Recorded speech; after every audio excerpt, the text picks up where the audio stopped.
before I start, I got a little theory that I'm gonna put out. Maybe it's true, maybe it's just absolute bullshit. I don't know, right? So the reason why the IJN had their battle line for contestation of two more modern battleships and four uh, four battleships and four battlecruisers that were both pretty much obsolete was because they were trying to recreate like pretty much ship for ship the battle line at Tsushima, 1905, right?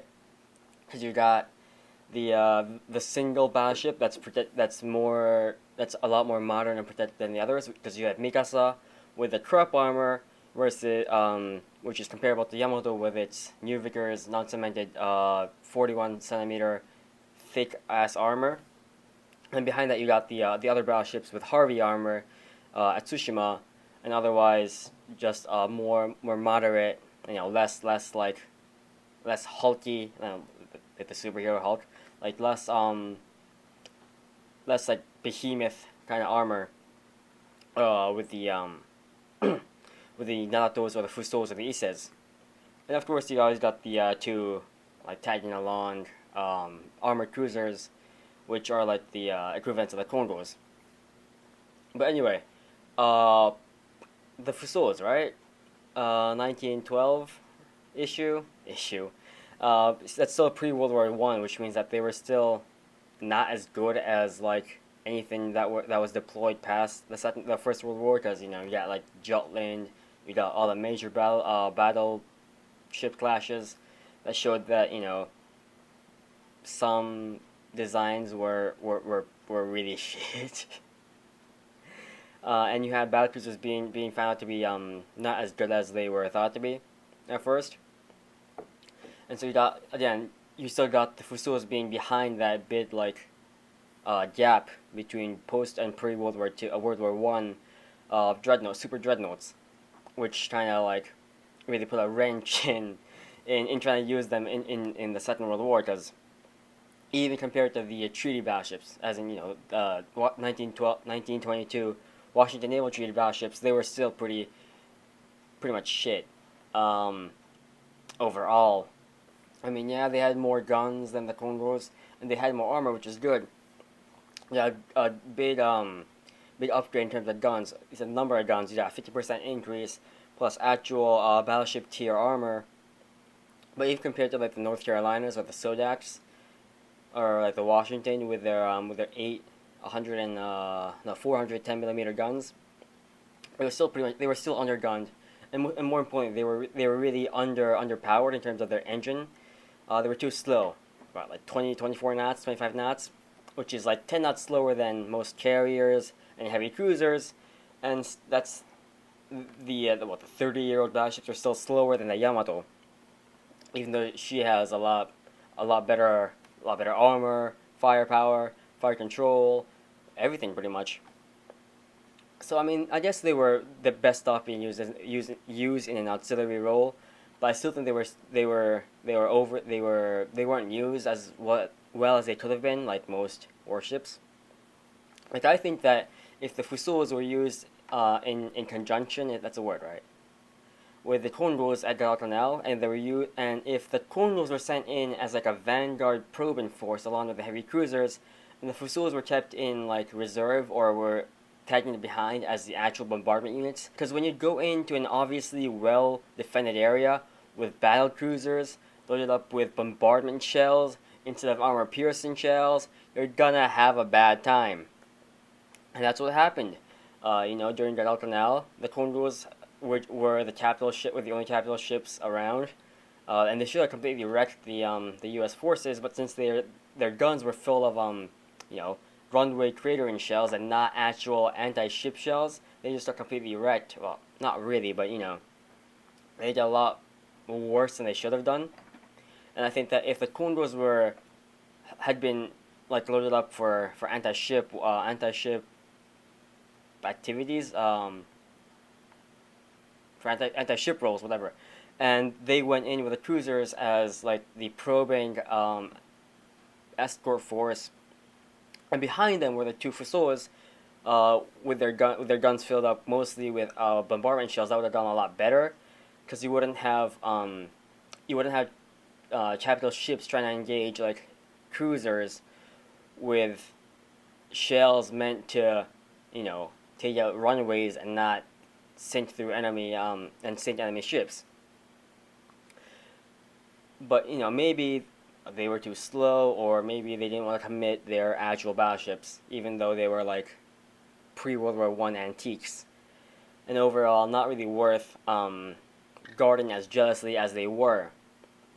And that was the main problem. I mean, air power wasn't a big concern back then, at least not as big as it was during Surigao Strait or Samar. Speaking of Surigao Strait, yeah, that was just a bad idea overall. I mean, why would you go through a strait? I get the whole like decoy thing, but they were supposed to join up with the center force to help bombard the transports, and the northern force was supposed to be the decoys. And when you send in a pair of battleships with like minimal escort into a strait that's obviously going to be filled with like fucking torpedo boats and battleships, you're gonna have a bad time. And what was worse about that was that since they were engaged at first by cruisers and like light cruisers and torpedo boats, then like you had a problem with the fuses where the fuses were so long that they just punched straight through both sides of the enemy ships and came out the other side and blew up like again on the wrong side of the hull, because you don't really want that. You want them to explode inside the ship, or else you're gonna just get completely fucking wrecked, and that's bad, unless you're like a masochist. Which, if you are, if you're into that stuff, I won't judge you, but I'm just saying, if you, like, you're gonna make a shitty commander, because, most people don't really want to don't fight wars to lose them. My point was that they shouldn't have sent in the Fusos without proper escort, and maybe some kind of, like, pre-entering air reconnaissance, maybe send a few float planes. Because, I mean, yeah, it would have been better if the Fusos joined up with the center force, but I mean, considering the resistance that they were gonna come up against, it would have been better off if the Fusos had a bit more foresight into what they were gonna fight off, so that they wouldn't have to like spend their AP ammunition on like on escorts or screens or whatever.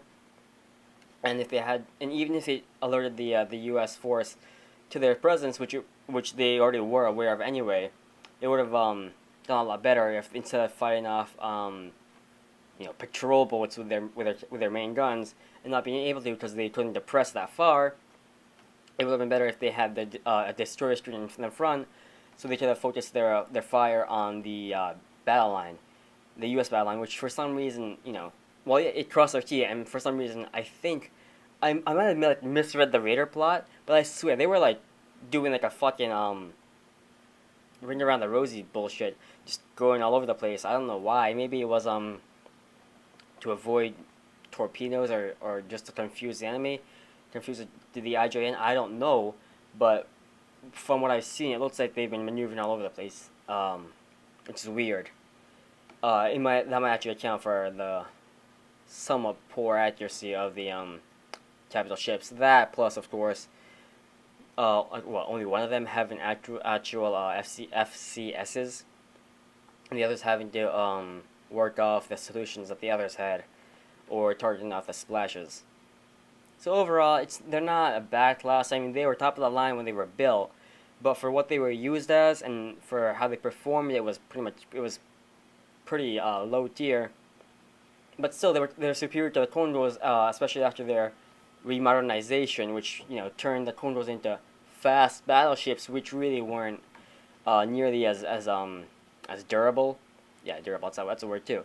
As the Fusos or the Ises, and they try to use them as actual battleships, just didn't go well at all. So I give the Fusos definitely better than the Condors. 7 out of 10. That's good. It's not a failing grade. Good for their time. Mediocre at best. Pretty poor showing. Can't even say that right. Yeah, during the Second World War, but that was mostly because they weren't used in the way they could have been.